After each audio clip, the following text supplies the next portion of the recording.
Berserulah kepada Tuhan. Renungan diinspirasi dari Injil Matius bab 9 ayat 35 sampai bab 10 ayat 1 dan ayat 6 sampai 8. Yesus berkeliling ke semua kota dan desa.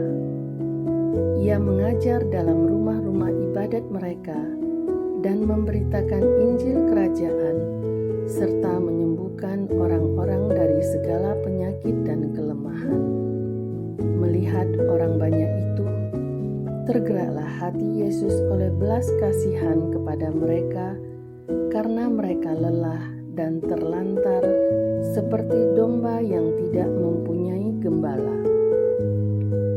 Lalu katanya kepada murid-muridnya, "Tuaian memang banyak, tetapi pekerja sedikit.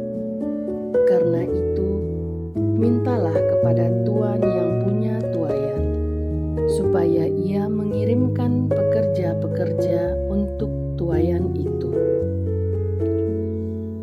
Yesus memanggil ke-12 muridnya dan memberi mereka kuasa untuk mengusir roh-roh jahat dan menyembuhkan orang-orang dari segala penyakit dan kelemahan.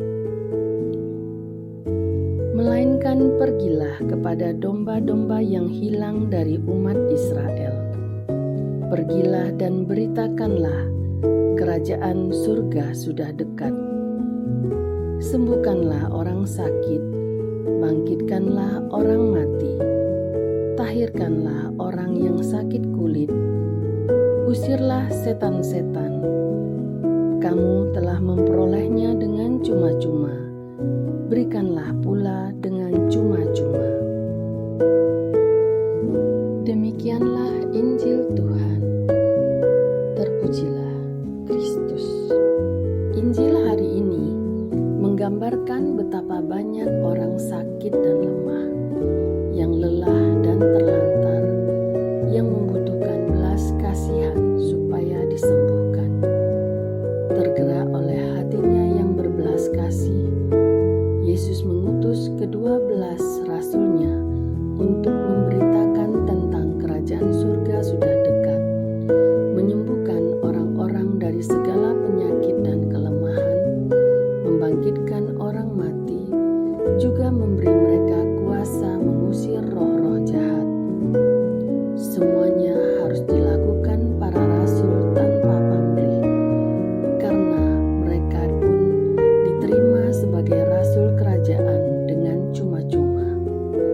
Demikianlah Yesus menghendaki supaya semua orang yang butuh belas kasihan ini mengubah hidupnya, menjadi hidup yang membuka hati untuk bertobat, berbalik dari dosa, taat sesuai kehendak Allah.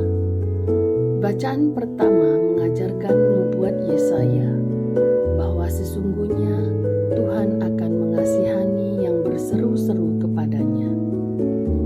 Ia akan menjawabnya dan akan memberi hujan bagi benih yang kita taburkan di tanah kita. Saya mengenal seorang pemuda yang tidak sengaja berkenalan dengan seseorang yang mengaku guru spiritual dalam aplikasi kencan. Aplikasi ini merupakan salah satu opsi populer bagi kaum milenial dan generasi Z dalam bertemu dan bergaul dengan orang baru. Puji Tuhan, setelah 2 tahun terlibat, pemuda ini menyadari kekeliruannya dan kembali ke gereja. Bagaimana kuasa doa ibundanya kepada Yesus bekerja melampaui kuasa si jahat, sehingga bahkan guru spiritualnya justru mengingatkan sang pemuda agar rajin berdoa rosari. Selain sebagai seorang ibu, ibundanya dipanggil Tuhan untuk menyelamatkan domba yang hilang, yaitu anaknya sendiri. Ibunda mendampingi sang pemuda untuk terus berseru kepada Tuhan dengan berdoa rosario. Rosario Santo Mikael menyambut Ekaristi dan mengikuti retret bagaikan benih yang ditaburkan. Janji Tuhan terpenuhi. Pemuda ini kini sudah semakin sehat, dilepaskan dari ketakutan atau kecemasan berlebihan yang merongrong jiwanya. Di akhir minggu Advent pertama yang penuh pengharapan ini, marilah kita terus menyiapkan diri menyambut kelahiran Tuhan Yesus. Saya berefleksi dan bertanya, sudahkah saya tetap setia kepada Sang Gembala? Sudahkah saya menjadi utusan yang peduli tanpa pamrih? Tuhan Yesus, semoga Engkau pertemukan orang-orang sakit, lemah, terlantar dengan utusan-utusan-Mu yang menyelamatkan. Semoga pemuda dan ibunya tetap setia mengandalkan Engkau untuk selamanya. Bimbing dan lindungi aku juga, agar hidupku semakin berkenan